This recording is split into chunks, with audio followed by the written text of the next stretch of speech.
Welcome to Easy Awareness in Education Made Easy.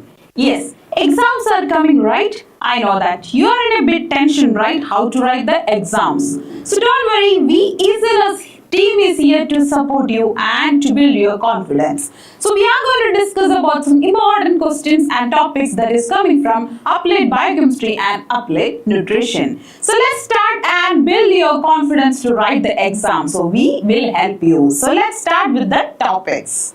So first we will look into Applied Biochemistry. So let's discuss some of the important topics that's coming from the Applied Biochemistry. So let's start, guys. Yes. So now we are going to discuss some MCQs first. So what are the MCQs will come for the exam? So what will come for the chances are to come in the exam? So let's discuss some of the MCQs first. So first question is glycolysis occurs in. So the question mark, so glycolysis occurs in where? So the options are cytosol, mitochondria, nucleus and lysosome. So think guys for 1 second, where will be the glycolysis occurs? Yeah, so it will be in cytosol. So the option or the answer is cytosol.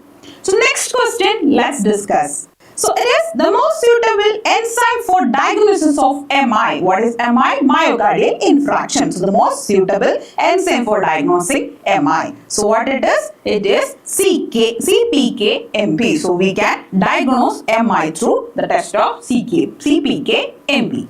Yes. So next question is a rise in blood pH is called what? So rise in blood pH is called what? So these are the options: acidosis, metabolic acidosis, respiratory acidosis and alkalosis. So what will be the answer? Yes. So the answer is alkalosis. So it is alkalosis will rise blood pH. So that is the answer is alkalosis. So next question, that is substance that interact with the immune system. So which substances will interact with the immune system? So examples are antibodies, proteogens, antigens and all of the above. So what will be the answer here? Here the answer is all of the above, which means these substances will interact with the immune system. So this is the answer. So all of the above.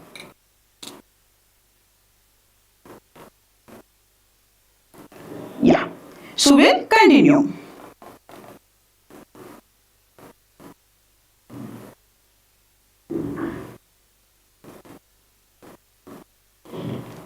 So next we will move to the next question, that is the process of conversion of glucose to glycogen. So what is the process of conversion of glucose to glycogen here? The answers are, the options are glycolysis, gluconeogenesis, glycogenesis and glycogenolysis. So what will be the process of conversion of glucose to glycogen? So the process is known as glycogenesis. So through the process of glycogenesis, we can convert the glucose to glycogen. So this is the definition.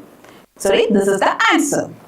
So now coming to anaphylaxis is an example of what? So anaphylaxis is an example of autoimmunity, hypersensitivity, tolerance or herd immunity. So which will be the answer? The anaphylaxis is an example of hypersensitivity reaction. Yes. So let's move on to the next question, that is the example of weak acid. So example for a weak acid. So what is the example? It is acetic acid. So acetic acid is a weak acid. Next question that we will discuss is most coenzymes are derived from where? So most coenzymes are derived from where? So from either the options are protein buffer, phosphate buffer, hemoglobin buffer and bicarbonate buffer. So where it will be? It will be from the protein buffer. So these are some MCQs that is very important to you to study because it may come for your exam. So come on, we will discuss about other type of questions. So the first question we will discuss other than MCQ, that is what is Van den Berg's test? What is Van den Berg test? So it's a diagnostic test used to measure bilirubin level in the blood and so it's a diagnostic test used to measure the bilirubin level in the blood and differentiate between conjugated and unconjugated bilirubin. So it also helps to differentiate the conjugated and unconjugated bilirubin in the blood. It helps to diagnose the types of jaundice. So we are helping, this test will help us to identify the types of jaundice. So that is Van Den Berg test. So what is this? It's a diagnostic test used to measure bilirubin level in the blood along with to differentiate between conjugated and unconjugated bilirubin. So it helps to identify the types of jaundice. Yes, so that's the definition. So now coming to next 2-mark question, or it may come for your 2-mark, that is name the test which help in differentiating the type of jaundice. Here only we have tell one is Van Den Berg test. So through the Van Den Berg test we can identify the different types of jaundice. So other tests like serum bilirubin levels. So measure the total direct and indirect bilirubin levels. And liver function test LFT. It includes ALT, AST, ALP and bilirubin level. Urine examination. So through urine examination also we can identify the types of jaundice like digit bile pigment and urobilinogen. So these are the tests that used to identify the types of jaundice. Yes, I hope everyone is getting the points. So we'll continue with the next question.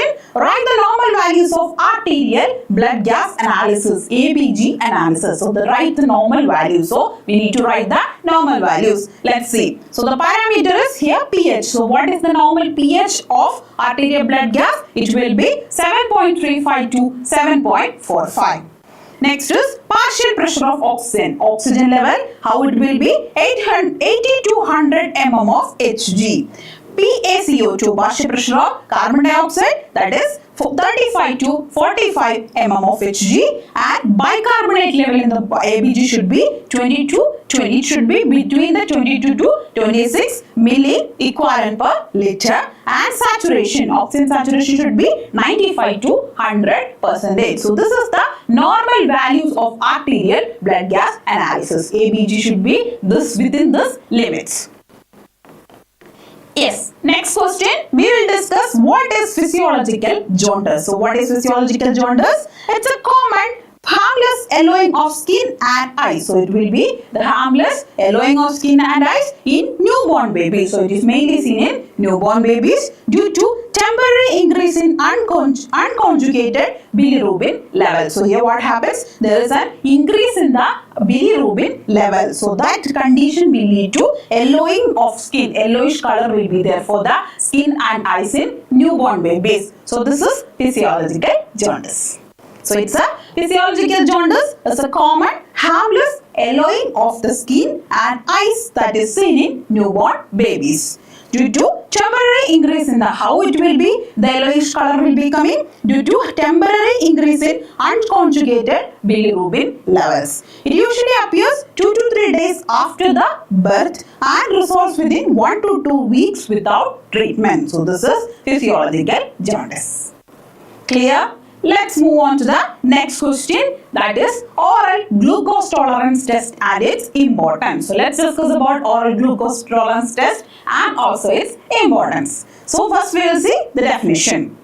So what it is? Oral glucose tolerance test is a diagnostic test used to evaluate body's ability to metabolize glucose. So it is the ability, we are checking here the ability of our body to metabolize glucose or sugar. So that is what called oral glucose tolerance test. It helps in detecting abnormal blood sugar levels, particularly in the cases of diagnostic diabetes mellitus, gestational diabetes. So what is gestational diabetes? The pregnant ladies. So ladies will get after the pregnancy if they are getting. So at the time of pregnancy, if they are developing diabetes, then it is gestational diabetes and impaired glucose tolerance. So these are the ways we can identify OGTT. Here we can use in the case to diagnose diabetes mellitus, gestational diabetes and also impaired glucose tolerance. So here what it does, it's a diagnostic test to evaluate the body's ability to metabolize glucose. So that's the definition of oral glucose tolerance test. Now we will come to purpose. Why we are doing this OGTT? It is to diagnose type 2 diabetes mellitus. So identifying type 2 diabetes mellitus, we can use this test OGTT to detect gestational diabetes in pregnant women. So if they are developing diabetes at the time of pregnancy, it is not as gestational gestational diabetes. So that we can able to identify through OGTT, and also to identify pre-diabetic conditions like impaired glucose tolerance or insulin resistance, along with sometimes used to investigate reactive hypoglycemia or acromegaly. If they are having hypoglycemia or acromegaly, those testers will be using sometimes, but mainly to identify type 2 diabetes mellitus, gestational diabetes, and to identify pre-diabetic conditions. So these are the purposes of oral glucose tolerance test. Now we are going to discuss about procedure. How we will do this OGTT test? Fasting. So the patient is asked to fast overnight 8 to 12 hours. So the patient should take, before sleep, he or she should take a food, and 8 to 12 hours they need to be fasting. So after that only, before having the breakfast, we will check the blood sugar. So fasting, the patient is asked to fast overnight. Overnight they need to be in fasting. So they are not supposed to take water also. Next is baseline blood sample. A blood sample is taken to measure fasting blood glucose. So after that, they will take out the blood sample to measure the fasting blood glucose. Glucose administration. The patient is given sweet liquid containing 75 gram of glucose. So after the taking of blood, what we will do here, we will give them a sweet liquid containing 75 grams of glucose. In pregnancy, it will be 100 grams. 100 milligrams. So here next we will do the blood sampling. Blood samples are taken at intervals, usually 1 hour or 2 hours after drinking the glucose solution. So after first fasting, then taking out the fasting blood sugar we will check. Then we will give them to the sugar liquid, sweet liquid we will give. After 1 or 2 hours, we will again collect the blood sample. Then interpretation. Blood glucose levels are measured and compared against the standard reference value. So what the patient's value, and we will compare it with the standard comparison. So that is interpretation. So this is the procedure of OGTT. Now we will see normal OGTT values using 75 gram glucose. If we are giving them 75 gram sweet liquid, then we will calculate the normal OGTT value. So it will be fasting, it should be below 100. After 1 hour it should be below 180, and 2 hours it should be below 140. So this is so after 1 hour the sugar will be, anyway it will be hiking. So it should not cross 180, it should be below 180, and after 2 hours it should need to come 140. If it is more than 140, that person is having diabetes, or they need to go for further test to identify the diabetes. So this is the normal OGTT values.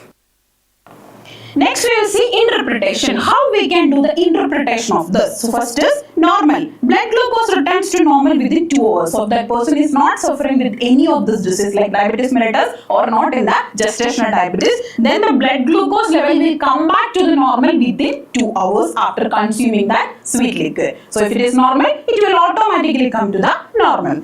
Impaired glucose tolerance. 2 hours value is 140 to 199 mg per dl. Like 140, it is more than 140 and it is touching 200, then it is impaired glucose tolerance. How it is? After 2 hours, the value is 140 to 199 mg per dl. In the case of diabetes mellitus, after 2 hours, the value is equal to or more than 200. If that person is suffering with diabetes, then the value won't come back to the normal. So after 2 hours also, how the values will be? It will be equal or more than 200 mg per dl. Then it is diabetes mellitus. Next is gestational diabetes. In the case of pregnant ladies who are developing diabetes, it is gestational diabetes. Here, diagnosed based on specific criteria. So it has some specific criteria. Example, 2 or more abnormal values in 3 hours. So one time abnormal value we will consider. Then we will see 2 or 3 abnormal values is coming in 1 hour. Then it is, we are calculating as gestational diabetes. So this is the interpretation. So it is mainly interpreted into normal, diabetes mellitus, impaired glucose tolerance, and also gestational diabetes. Clear? This is very important question. So definition we need to write, what is the normal value we need to write, procedure, and also how to interpreting the values. We will move to the next question. So next is define lipids and explain about absorption of lipids. So let's see what is lipids. Lipids are substances of biological origin that are soluble in organic solvent such as chloroform but are sparingly soluble in water. So it's a biological origin substance that is soluble in, example like chloroform, it will be soluble in chloroform but it won't be soluble in water. Liquids are including fats, oils, waxes and related compounds. So that is the definition of lipids. So what is the definition of lipid? Lipids are substances of biological origin that are soluble in organic solvents such as chloroform but are sparingly soluble in water. Lipids will including fat, oil, waxes and other related compounds. So this is the definition of lipids. So now we will move to the types of lipids or classification of lipids. So lipids is classified into fatty acids, nitroglyceride lipid and also complex lipid and glycerides. So we will discuss one by one. So fatty acids lipids is classified into first fatty acid. So fatty acids is two types, saturated fatty acids and unsaturated fatty acids. Clear the classification? Now we will come to glycerides. There are two types of glycerides, natural glycerides and phosphoglycerides. Natural glycerides and phosphoglycerides.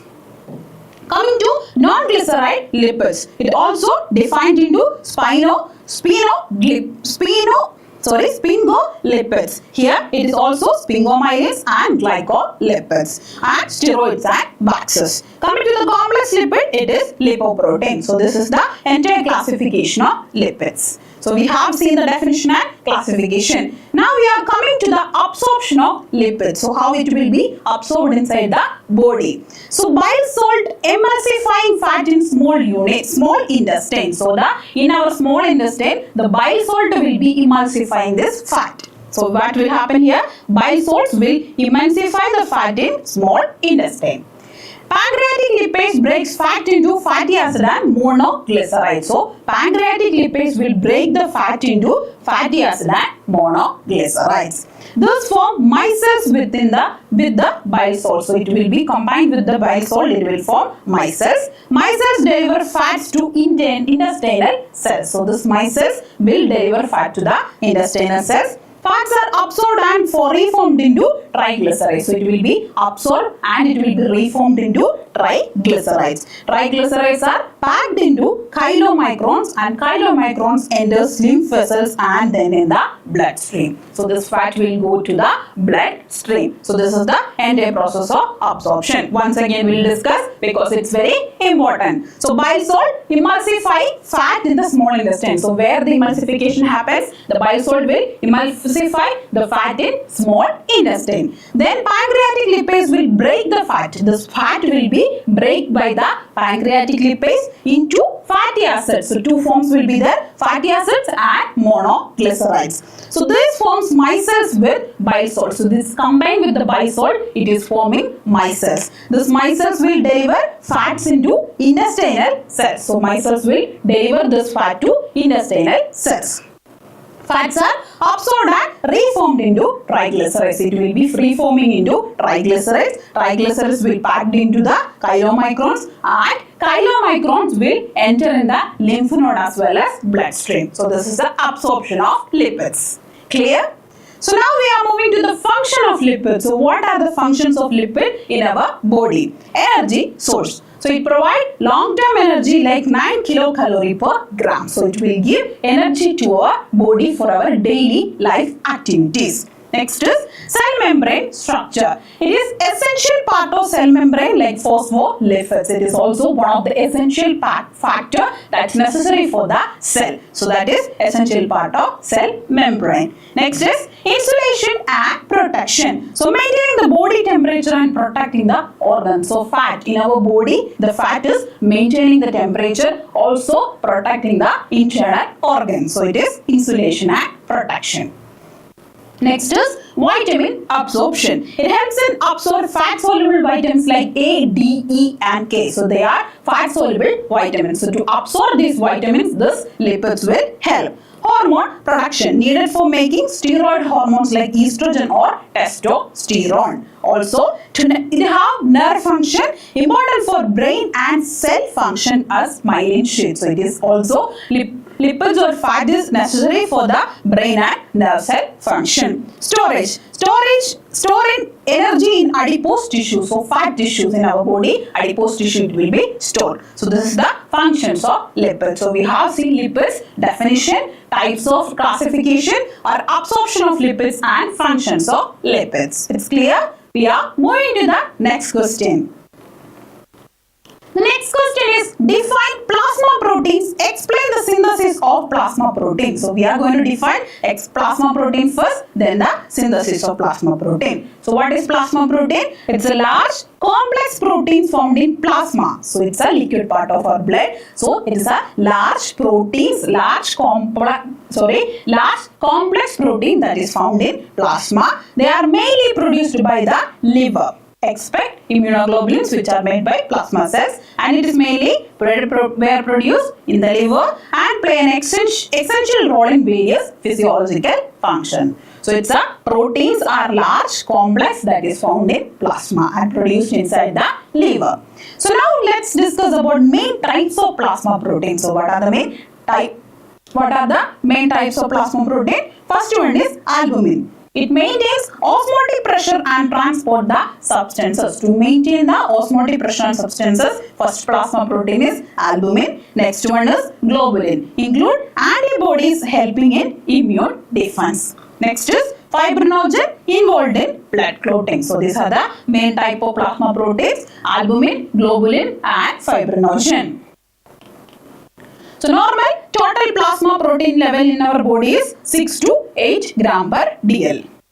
Clear? Now let's move on to the synthesis of plasma protein. So what is the synthesis? Main site liver. So it is mainly where it is synthesizing or producing. It is inside the liver. So most plasma protein like albumin, fibrinogen, globulin are synthesized in the liver. Expression immunoglobulins. So immunoglobulins are made by plasma cells. It is not produced inside the liver, but it is made by plasma cells. Process in liver cells. So hepatocytes. What will happen in the process in liver? Amino acids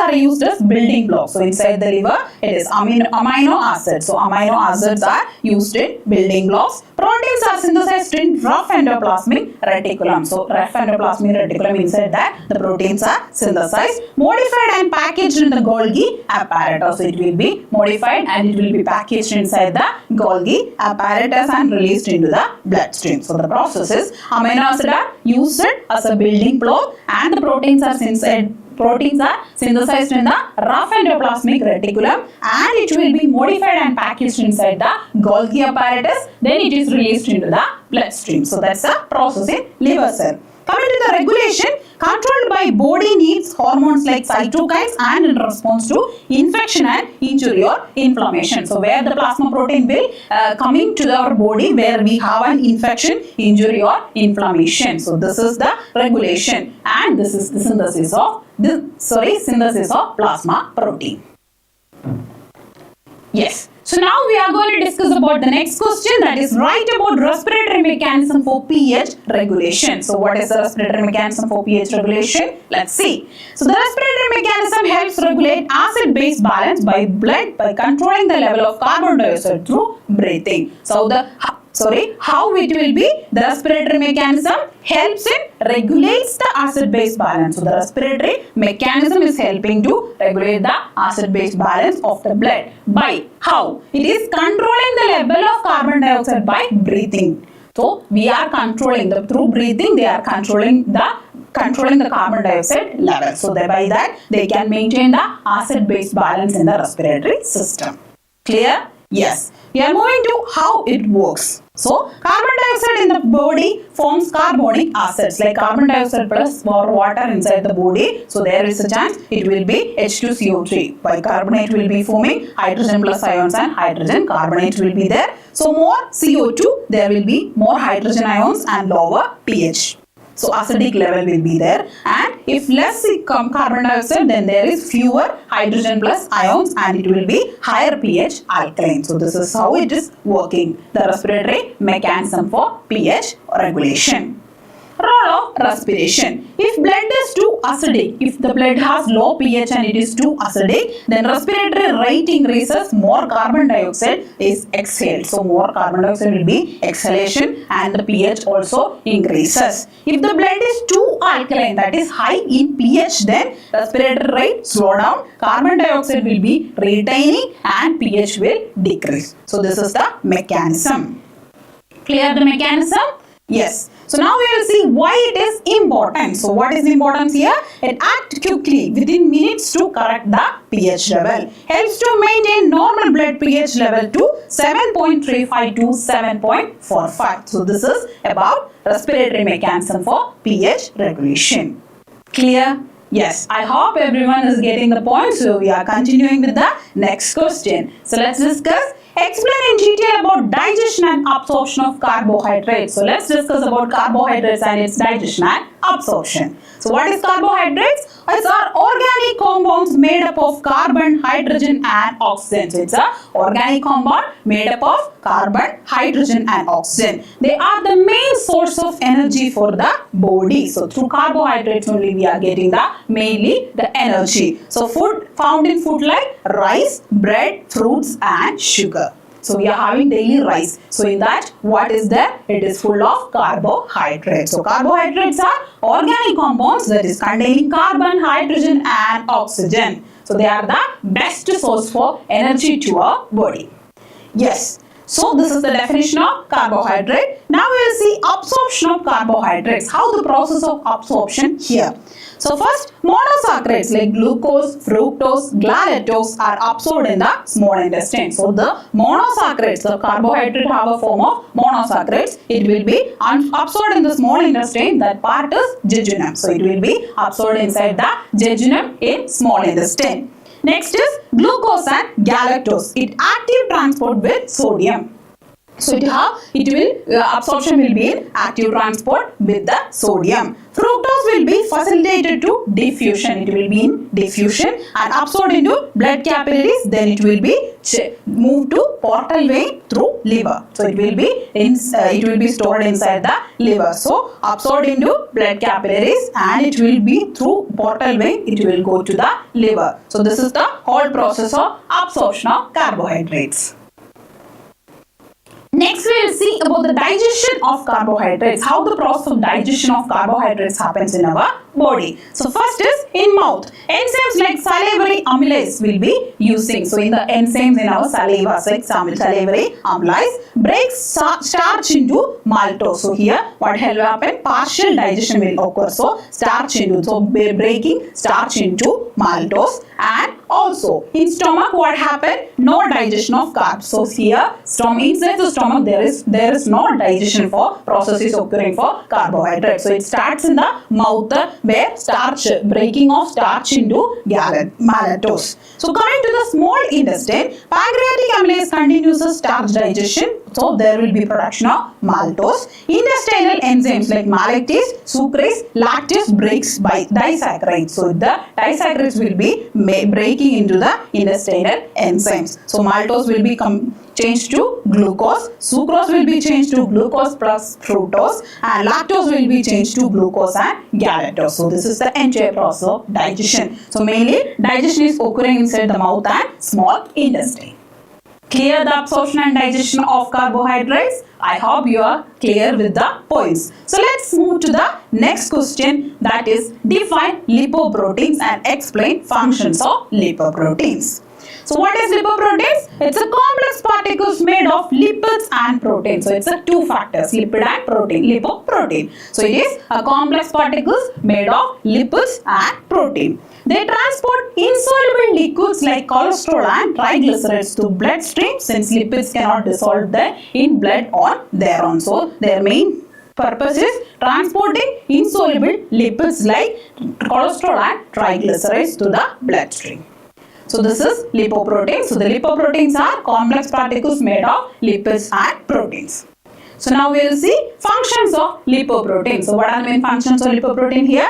Transport lipids in the blood. So through the blood, the lipids will be transported with the help of lipoproteins. Delivering energy to tissues. So the body tissues needs energy. Lipoprotein also will help to deliver the energy to tissues. Carry cholesterol to cells or back to liver. So they will carry the LDL cholesterol to the cells and back to the liver, HDL. Support cell membrane and hormone synthesis. It also supports the cell membrane as well as the process of hormone synthesis and helps in preventing artery blockage in the case of HDL. So this is functions of lipoproteins.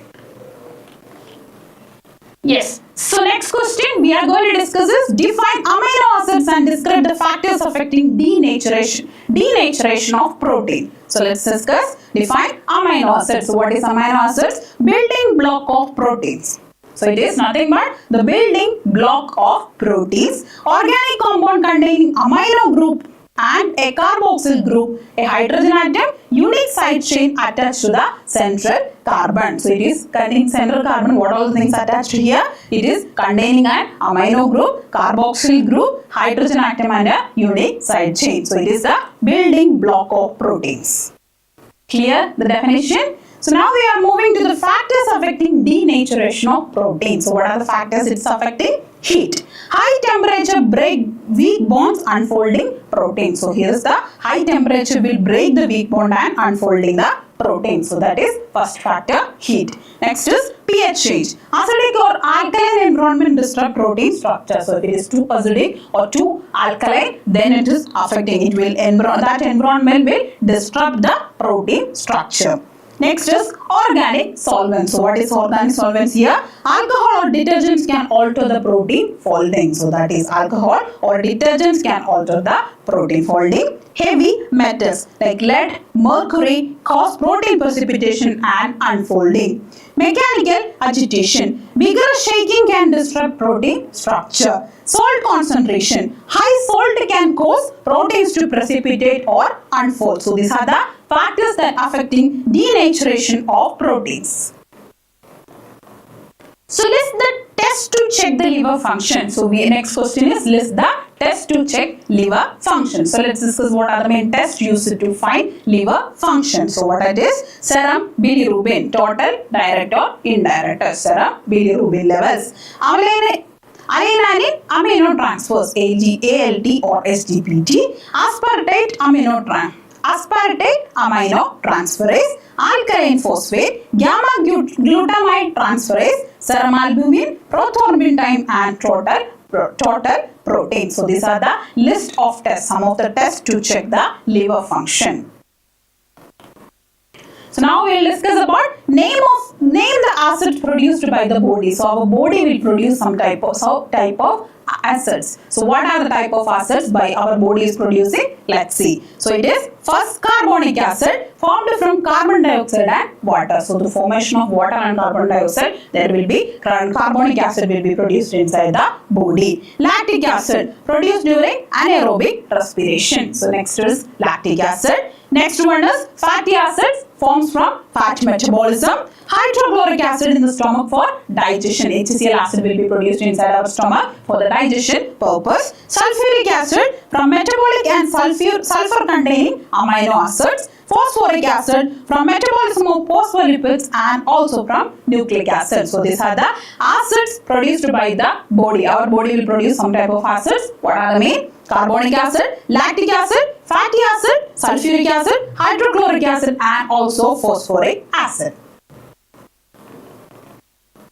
So next question is define hypoglycemia and describe the causes of hypoglycemia. So what is hypoglycemia? It's a condition where blood glucose level falls below normal. So the blood glucose level will be below normal. It will go decrease. The level will be reduction. The level will be reduced from the normal. It will decrease. So it's typically less than 70 mg per dl, leading to insufficient glucose supply to the body cells. So that is the condition is known as hypoglycemia. So what is the causes of hypoglycemia? Excess insulin. So overdose of insulin injection or certain diabetes medication. So if they are already suffering with diabetes and they are taking insulin or any other type of medicine, that will reduce the blood sugar level. So that is first factor, excess insulin. Next is inadequate food intake. Skipping meals or prolonged fasting. So if you are skipping meals and prolonged fasting, your blood sugar level will be low. If it is going below 70 mg per dl, then you have hypoglycemia. Excessive physical activity. Increased glucose use without enough intake. So your body, you are using glucose. The body we are using, like you are doing continuously exercises or you are playing outside. What will happen? You are not taking glucose and your body is utilizing the glucose stored in your body. So there will be, the glucose level will be decreasing. So that is excessive physical activity is one of the cause. Alcohol consumption inhibits glucose production in the liver. So alcohol consumption will cause inhibition of glucose production in the liver. Hormonal deficiencies like lack of cortisol, or growth hormone, that also is one of the factors for hypoglycemia. Severe liver disease, reduced glucose production and storage. So severe liver disease, if that person is suffering with severe liver disease, reduced glucose production and storage. Insulin secreting tumors such as insulinomia causing excessive insulin release. So if that person is suffering with insulin secreting tumors, they also have the risk of developing hypoglycemia. So these are the definition and causes of hypoglycemia.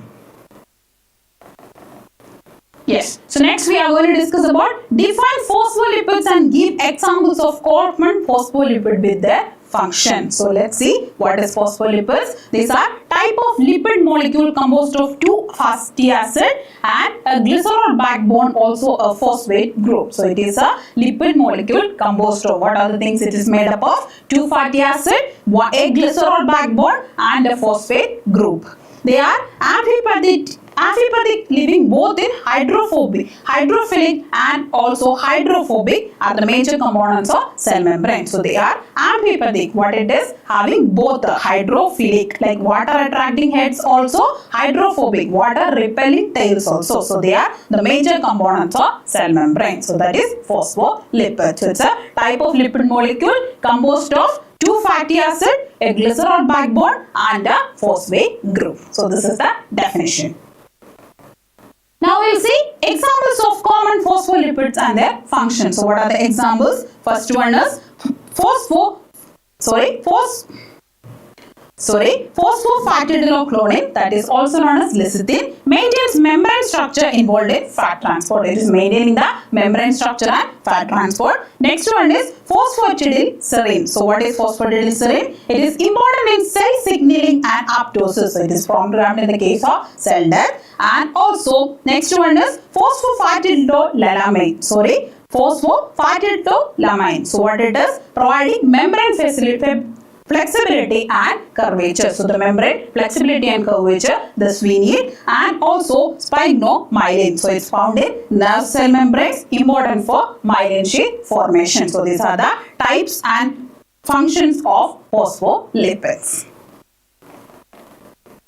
Yes. So we are coming to the next question, that is define electrophoresis and explain about the types of electrophoresis. So what is electrophoresis? It's a laboratory technique. So it's a laboratory technique used to separate charged molecules like proteins, DNA or RNA based on their size, electrical charges by applying an electrical field through a medium like a gel or liquid. So it's a laboratory technique used to separate charged molecules.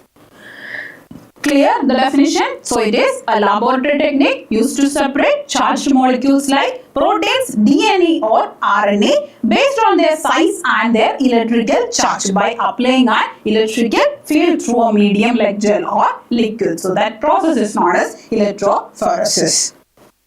So what are the types of electrophoresis? First one is gel electrophoresis, uses gel to separate DNA, RNA and proteins by size. So we are using here gel. Next is paper electrophoresis. So what is paper electrophoresis? Separate molecules on paper used for protein and amino acids. So it will using the paper. Next is capillary electrophoresis. High speed separation in thin capillaries. So we use high speed separation in thin capillaries. Next is immunoelectrophoresis. Combines electrophoresis with antibody testing for protein. So these are the types of electrophoresis: gel electrophoresis, paper electrophoresis, capillary electrophoresis, and immunoelectrophoresis. Next question we are going to discuss is what is heme degradation pathway. So what is heme degradation pathway? Heme from hemoglobin is broken down by enzyme heme oxygenase into biliverdin, iron and also carbon monoxide. So the heme from our hemoglobin is broken down by the enzyme called heme oxygenase into 3: biliverdin, iron and carbon monoxide. Biliverdin is then converted to bilirubin. So here what happens? Biliverdin will convert into bilirubin. Unconjugated bilirubin binds to albumin and transported to the liver. In the liver, bilirubin is conjugated with glucuronic acid. And conjugated bilirubin is excreted into biles to intestine. So in the intestine, bilirubin is converted to bacteria into urobilinogen, and some urobilinogen will be reabsorbed, some excreted through urine as urobilin and rest excreted in, and the rest excreted in feces as stercobilin. So this is this is the degradation pathway. So first it will convert to biliverdin, iron, carbon monoxide. So this biliverdin will convert to bilirubin, unconjugated bilirubin will bind to albumin and it will be next transported to the liver. So in the liver, bilirubin is conjugated with glucuronic acid. So it will combination will be there with the glucuronic acid. Conjugated bilirubin is excreted into the intestines, and in intestine bilirubin is converted with the bacteria into urobilinogen. So how the excretion will be? Some will be reabsorbed inside the body and some is excreted in urine as urobilin and the rest is in feces as stercobilin. So this is the whole heme degradation pathway. Clear about heme degradation pathway? Yes. So we are moving to list the tests for glomerular function. To identify the glomerular function, what are the tests we are using? Serum creatinine, blood urea nitrogen, creatinine clearance test, estimated glomerular filtration rate, urine analysis, urine protein test, and microalbuminuria test. So these are the main tests that used to identify the glomerular function. So what are the main tests? Serum creatinine, blood urea nitrogen, creatinine clearance test, estimated glomerular filtration rate, urine analysis, urine protein test, and also microalbuminuria test. So this will helps to identify the glomerular function. Yes. So till now we had discussed about applied biochemistry, the important questions. I hope everyone understood. So biochemistry will come for a 25 marks. So we are coming to the next is applied nutrition and dietetics, which will come for 50 marks. So next we will discuss about nutrition and dietetics, important topics and questions. So let's see one by one what are the important questions. So first we will start with the MCQs here. So first is groundnut oil is a rich source of what? The question is groundnut oil is a rich source of what? Think. The options are vitamins, minerals, fat and protein. So what will be the answer? It is fats. So the groundnut oil will be oil. It's a type of fat. So groundnut oil will be rich in what? Rich in fat. So this is the answer. So next question we will discuss is Indian Standard Institution, ISI. There is a mark in our products, like in nutrition, coming to the food products, ISI marks. So established in which year? So the answer is 1947. So Indian Standards Institution, ISI, was established in the year of 1947. So next question is the method used for cooking food uncovered without liquid or fat. So what is the method or process here? It is known as dry heat cooking. So that we are using here the method of used for cooking food uncovered without liquid or fat. So that process is dry heat cooking. So next question or next MCQ we are going to discuss is exclusive breastfeeding is recommended between what months? Like from 0 to 3, 0 to 4, 0 to 5 or 0 to 6. The answer is 0 to 6 months. So the mother should give the baby 0 to 6 months exclusively only breast milk. After the 6 months only they need to start the weaning. Other than breast milk need to give some other formula food. So exclusively means only the mother should give the baby only the breastfeeding. So this is up to 6 months from the birth date to the birth date to the up to 6 months. So which mineral helps to prevent dental caries? So which mineral will help you to prevent the dental caries? Phosphorus, fluoride, zinc and calcium. So the answer is it will be fluoride. Yes. So next we are going to see next question. The portion of water that constitute the body weight is. So how the body weight? What is the portion of water in our body weight? 1/3, 1/2, 3/3, less than half. So the answer is 1/2. So our body, the portion of water that constitute in our body weight is 1/2. Yes, so we have seen some MCQs that will be that is already asked in the exams and it's repeated. Also, they may come for your exam. So focus. Next, we are going to discuss about two principles of midday meal scheme. So what are the main two principles of midday meal scheme? So it is providing nutritious and balanced meals to improve the health and nutritional status of school children. So the main thing is to improve the nutritional status of school children and to encourage school attendance and to reduce dropout rates by offering free meals. So in the community where it is a poor people is staying, middle income people, so they send their children to the school because of like midday meal program. So there will be school attendance will also increase and the school dropout rates also will decrease. So that's the principles of midday meal scheme. So it's a providing nutritious and balanced meals to improve the health and nutritional status of school children. It is also to encourage regular school attendance and also to reduce the dropout rates by offering free meals. So these are the two principles of midday meal scheme. School lunch program. It is also known as school lunch program. Next question. Two animal sources of protein. So what are the two animal sources of protein? Egg and fish. So we can through egg and fish we will get the sources of protein. Two functions of vitamin. So what are the two functions of vitamin? Helps in metabolism and energy production. So it will help in metabolism and energy production. Support immune system and prevent deficiency diseases. So this is the functions of vitamins. Coming to the objectives of National Deficiency Disorder Control Program. So what are the main objectives of National Deficiency Disorder Control Program? To prevent and control micronutrient deficiencies like anemia, the iodine deficiency and vitamin A deficiency. So to prevent the deficiency related like vitamin A deficiency, iodine deficiency and anemia. To improve the nutritional status and overall health of vulnerable population, especially children and pregnant women. So this is the main objective of National Deficiency Disorder Control Program. Yes, next one is objectives of weekly iron folic acid supplementation program. So what are the objectives of weekly iron folic acid supplementation program? Prevent and control iron deficiency anemia among adolescent girls and women of reproductive age. So it is to prevent and control iron deficiency anemia. To improve hemoglobin level to reduce the health risk associated with anemia. So that was if they are already suffering with anemia, to this iron folic acid supplementation program, we can improve the hemoglobin level to reduce the health risk associated with anemia. So this is the objectives of weekly iron folic acid supplementation program. Yeah. Next question is two fat soluble vitamins. Example for two fat solubles, it is vitamin A, D. Vitamin A, D, E and K is the fat soluble vitamins. Coming to define energy.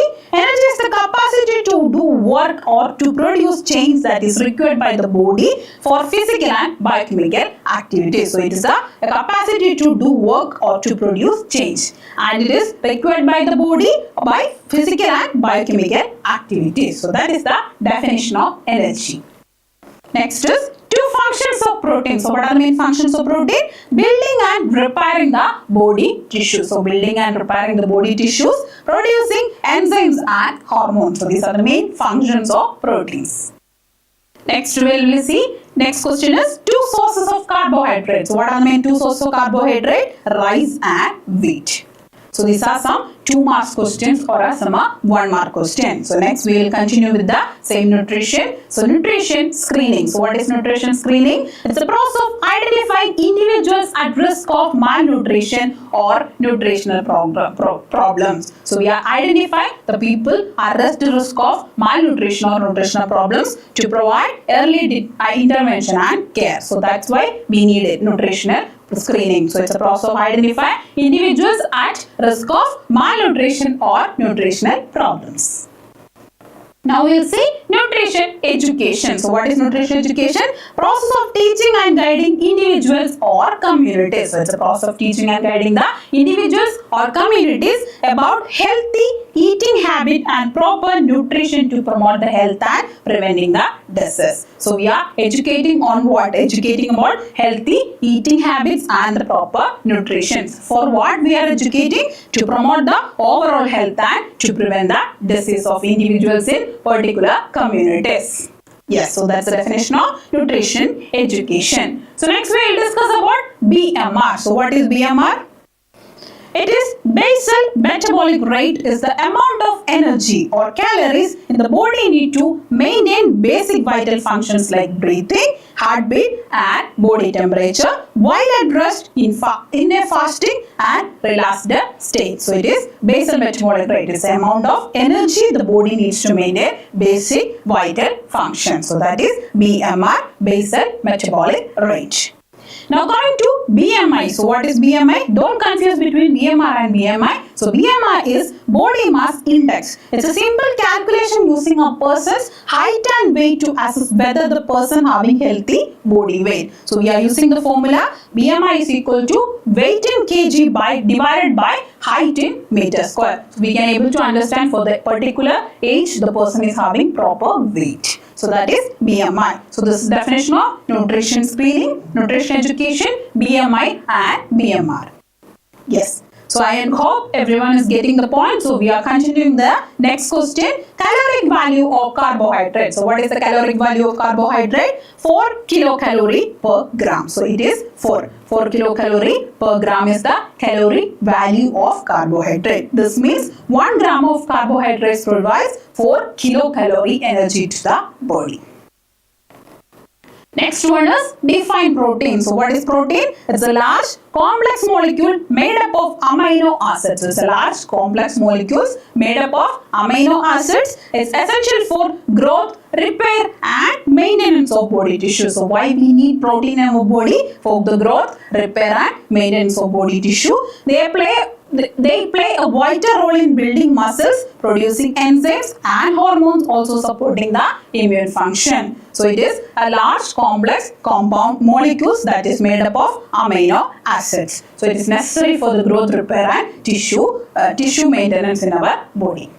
Clear what is protein? Next is dietary sources of vitamin E. So what are the main dietary sources for vitamin E? Vegetable oils like sunflower oil, safflower oil, wheat germ oil. Nuts and seeds like almond, sunflower seeds and hazelnuts. Green leafy vegetables like spinach and broccoli. Whole grains like wheat and oats. Fruits like avocados, mangoes. Fish and seafood like salmon, trout. Fortified cereals and juices. So these are the main sources of vitamin E. Next one is the long essay question.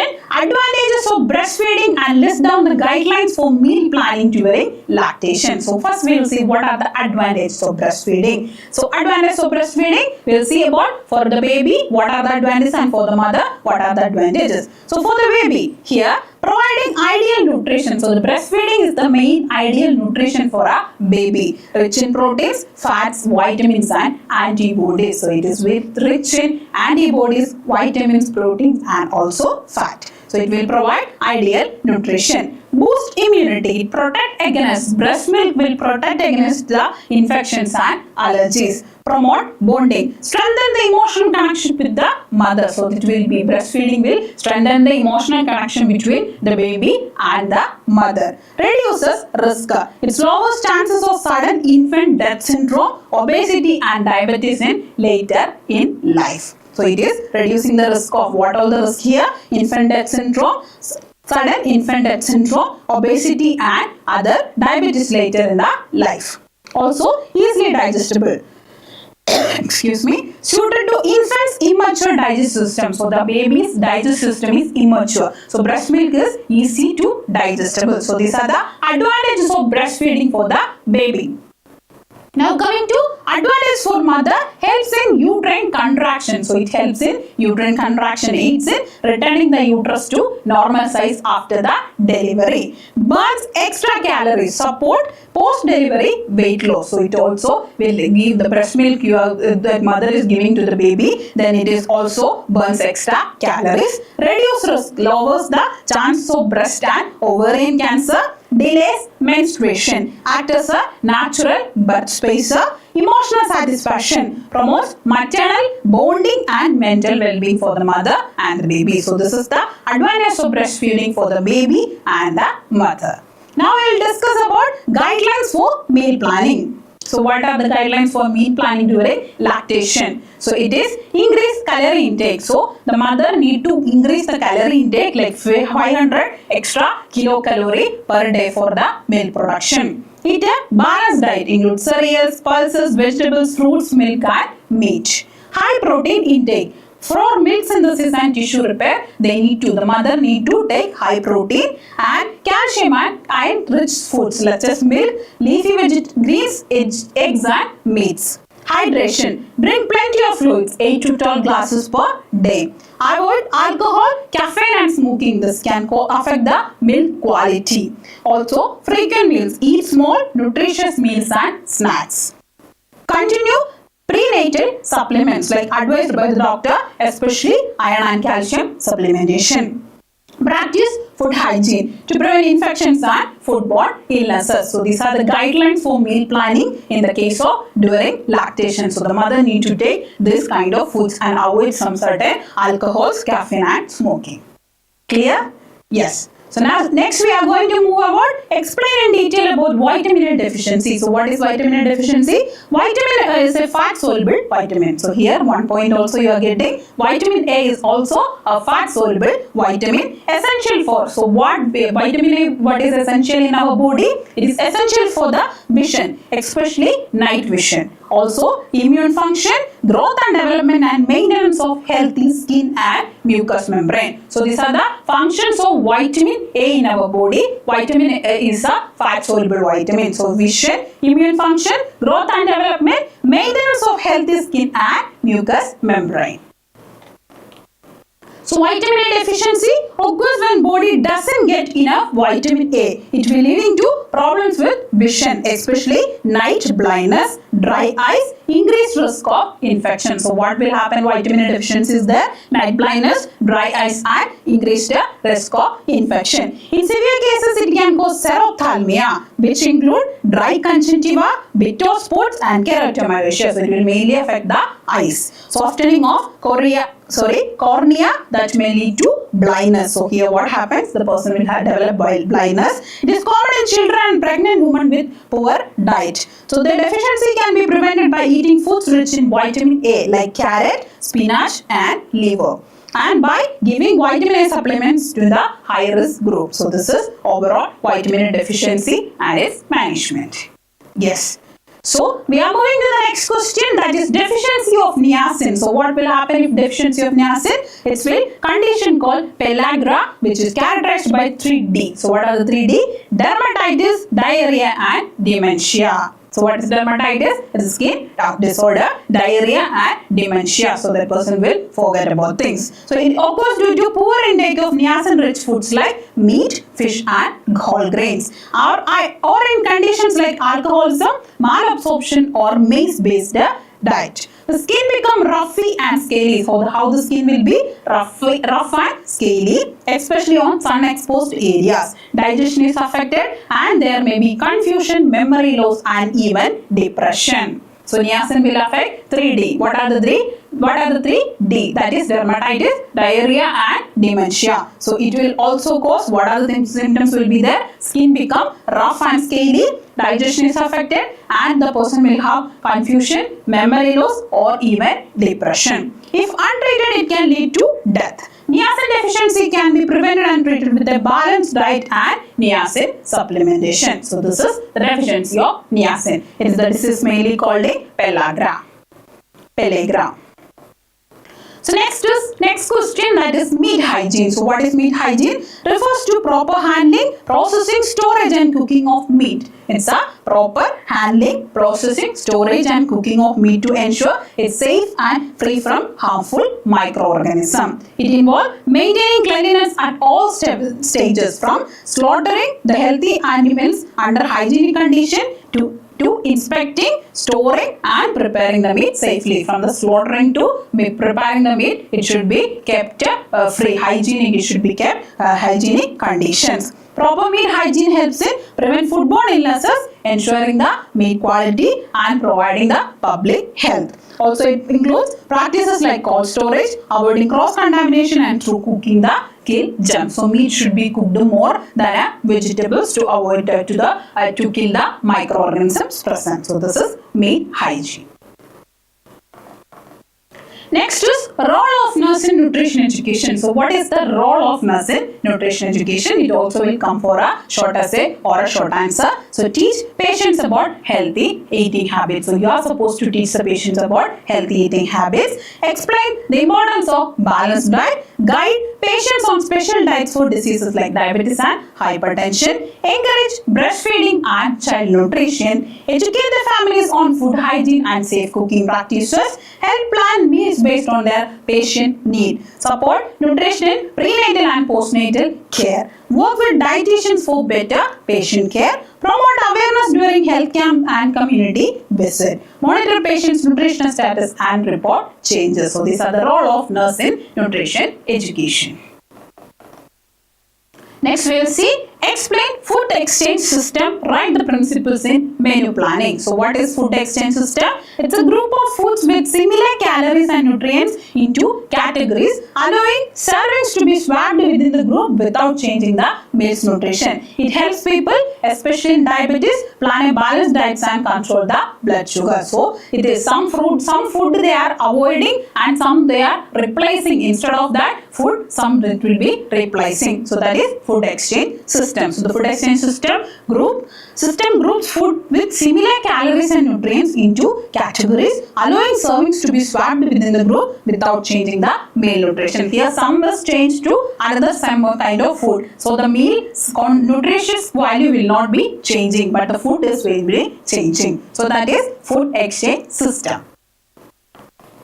Now we will see principles of menu planning. So what are the main principles of menu planning? Nutritional adequacy. Ensure meal provide all essential nutrients in right amount. So the meals you are providing, it should have the right amount of nutrition. Also variety. Include different food groups and colors to avoid monotony and to provide balanced diets. Appetite appeal. So plan at attractive, tasty and well-presented meals. Cost effectiveness. Use economical ingredients and minimize waste. Culture and personal preferences. Respect food habits, tradition and likes and dislike of the patient. Seasonal availability. Use fresh, season available foods to improve taste and to reduce cost.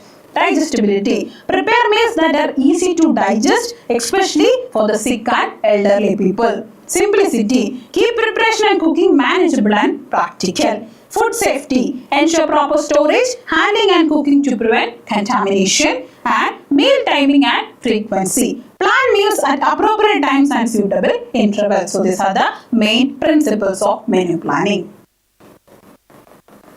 So next question we are going to discuss is describe marasmus. So what is marasmus? It's a form of severe protein energy malnutrition. So marasmus is a severe form of protein energy malnutrition characterized by excessive wasting of muscle and fat due to inadequate intake of both calorie and protein. So it is due to inadequate intake of both calorie and protein. It commonly occurs in infants and young children, leading to significant weight loss, weakness and standard growth. So it is affecting weight loss, weakness and standard growth. So it's a marasmus is a form of severe protein energy malnutrition characterized by extreme wasting of muscle and fat.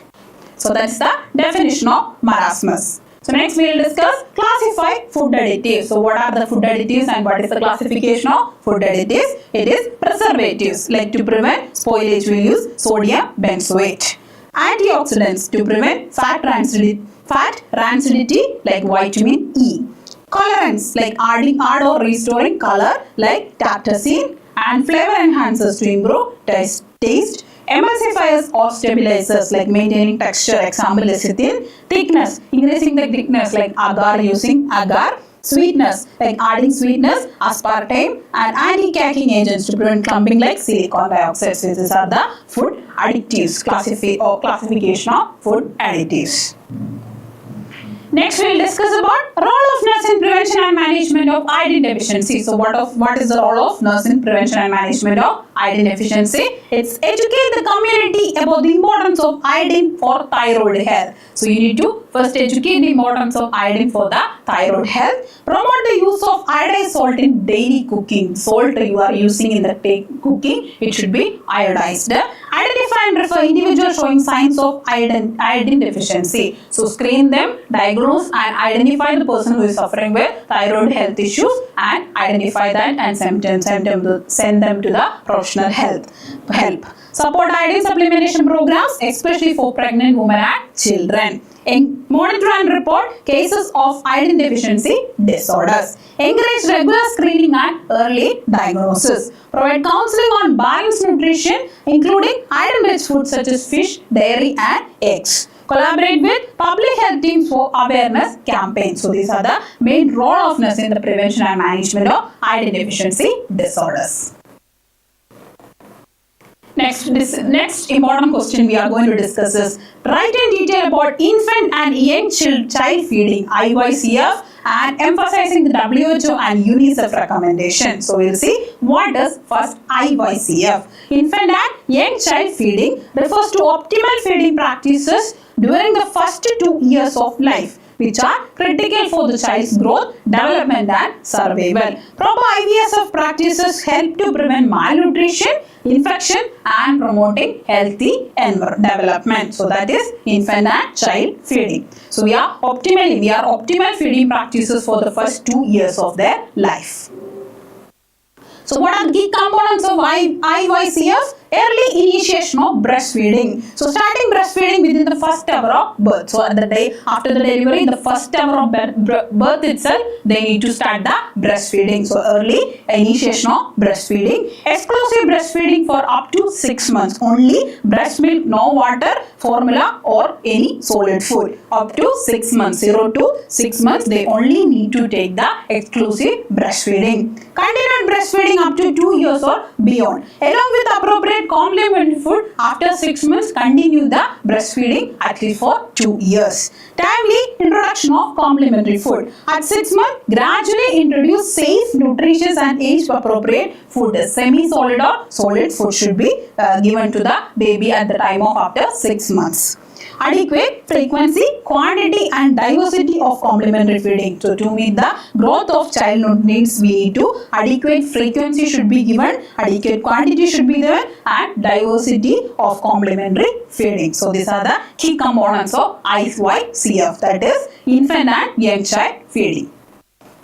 So what is the WHO and UNICEF recommendation on this? It is initiate breastfeeding within the first hour of birth. exclusive breastfeeding for up to 6 months. Introduce safe and nutritionally adequate complementary food at 6 months while continuing the breastfeeding. Breastfeed up to 2 years or beyond as mutually decided by the mother and child. Avoid bottle feeding and pacifiers due to reduce the infection risk. Provide counseling and support to mothers and families in proper feeding practices. Promote responsive feeding, encouraging children to eat and respond to hunger and fullness cues. Ensure good hygiene and safe food preparation to prevent infection. So these are the WHO and UNICEF recommendations.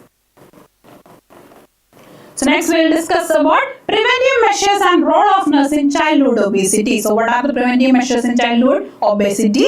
Encourage balanced diet and healthy eating habit. Promote regular physical activity and limit screen time, like mobile and TV. Screen time should be limited and they need to play in the outdoor games more. So physical activity should be there. Educate families about portion control and nutritious snacks, like outside food. Junk food should be avoided and the food should be healthy for them. Avoid sugary drinks and high-calorie junk foods. Support breastfeeding and proper infant feeding practices. Create awareness about healthy lifestyle choices in schools and communities. So these are the preventive measures for childhood obesity.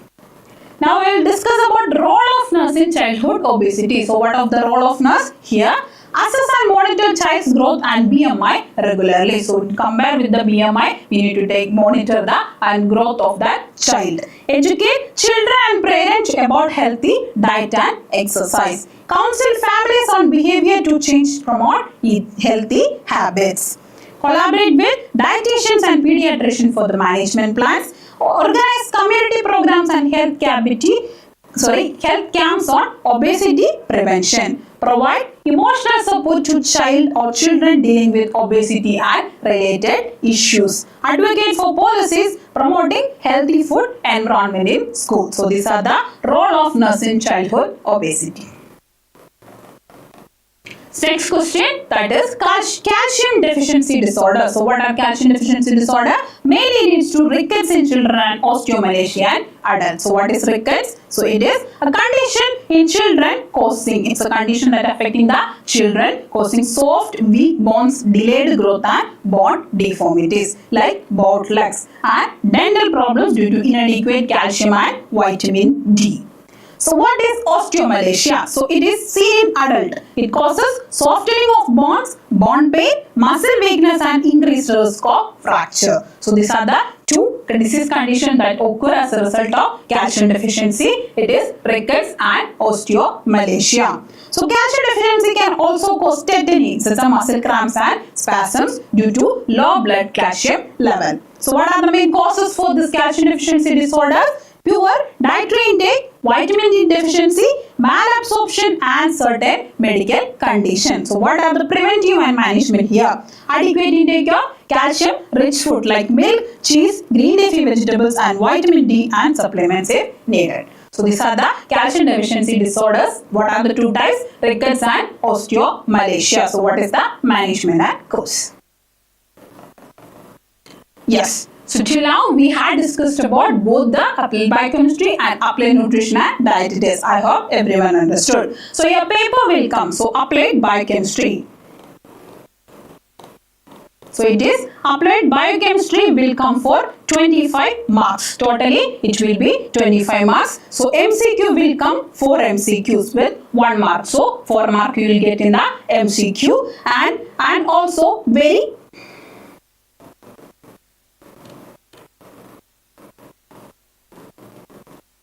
sorry for that. So here, so you have MCQ will be there and a short essay will be there. So short essay will be there, that is 3 will be there for 5 marks. So total it will carry 15 marks and a very short answer also will come. So mainly short answers will come 3. So 3 into 2 marks it will be. So that is 6 marks. So totally you will have 4, 5, 15, 6 and 4. So total 25 marks you will get in the biochemistry questions. That is section A. Coming to the section B, that is applied nutrition. So it is mainly for 50 marks. So applied nutrition is mainly for 50 marks. You will get a long essay. Long essay will be there, that is 1 will be there, and MCQ will be 8 MCQs will be there for the exam, and short answer will be 6 short answer questions will be there, and short essay questions will be 4. So this is the pattern of questions that will come for both the applied biochemistry. So applied biochemistry is section A. So it is section A, 25 marks, and applied nutrition is section B, that is for 50 marks. So total 75 marks. So this is the distribution for both the subject weightage. So any questions? So till now we had discussed about that 2 subjects is mainly applied nutrition and applied biochemistry. I hope everyone understood. So continue learning with easiness where nursing education made easy. We will meet in the next section with another interesting topics. Till then, thank you. So thank you and keep learning, keep growing with easiness. All the best for your exams and do well in your exams. So continue learning with easiness where nursing education made easy.